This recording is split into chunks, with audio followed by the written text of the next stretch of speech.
2026 সালের ইতালি ডিক্রেটো ফ্লুসি বা কাজের ভিসা আবেদনকারীদের জন্য বেশ কিছু ইতিবাচক পরিবর্তন ও সুখবর রয়েছে। একই সাথে নুল্লা ওস্টা মাইনাস কাজের অনুমতিপত্র পাওয়ার সম্ভাবনা এবং বর্তমান ইমিগ্রেশন পরিস্থিতির একটি বাস্তব চিত্র নিচে তুলে ধরা হলো।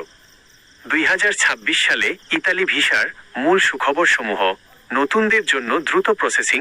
পূর্বের 2023 ও 2024 সালের ঝুলে থাকা আবেদনের বড় একটি জট কাটানোর পর 2026 সালের নতুন কোটার আবেদনগুলোর ভেরিফিকেশন বেশ দ্রুত গতিতে এগোচ্ছে।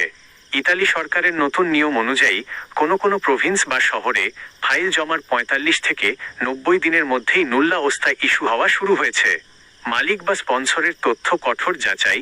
2026 সালে ইতালি ইমিগ্রেশন ভুয়ো বা ফেক স্পন্সরশিপ ঠেকাতে মালিকদের ট্যাক্স প্রোফাইল এবং আয়ের উৎস কড়াকড়িভাবে যাচাই করছে।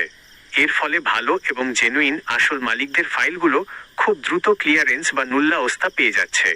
ভিসা রেশিও বা সফলতার হার বৃদ্ধি। গত বছরগুলোতে বাংলাদেশিদের জন্য যে ভিসা জট ও কড়াকড়ি ছিল তা কাটাতে বাংলাদেশ পররাষ্ট্র মন্ত্রণালয় এবং ইতালিয়ান দূতাবাসের মধ্যে ফলপ্রসূ আলোচনা হয়েছে।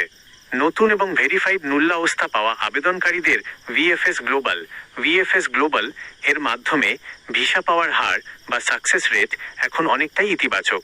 নুল্লা ওস্তা পাওয়ার সম্ভাবনা এখনো আছে কি?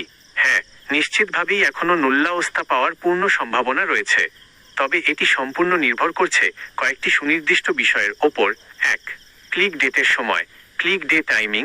2026 সালের কোটার জন্য যারা একদম শুরুর প্রথম কয়েক সেকেন্ড বা মিনিটের মধ্যে 0 সেকেন্ড মিনিট সফলভাবে ক্লিক সম্পন্ন করতে পেরেছেন তাদের নুল্লা ওস্তা আসার সম্ভাবনা সবচেয়ে বেশি। কোটা খালি থাকা সাপেক্ষে ক্রমানুসারে এই পারমিটগুলো ইস্যু করা হচ্ছে। 2. সিজনাল বনাম নন সিজনাল স্প্যান্ডিটরি। Agriculture versus non seasonal. কৃষি বা সিজনাল ক্যাটাগরির নুল্লা ওস্তাগুলো সাধারণত একটু দ্রুত প্রসেস হয়।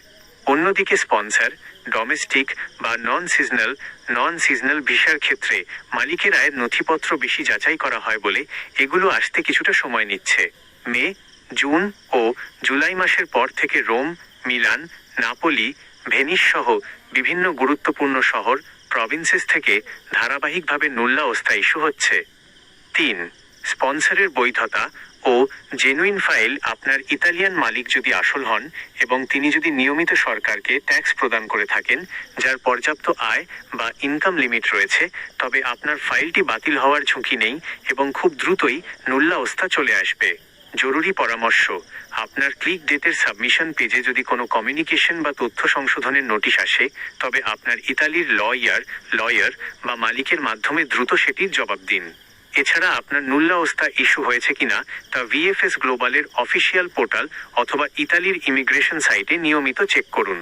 কোনো দালালের কথায় প্রলুব্ধ না হয়ে অফিসিয়াল প্রোটোকল নম্বর দিয়ে স্ট্যাটাস যাচাই করাই সবচেয়ে নিরাপদ।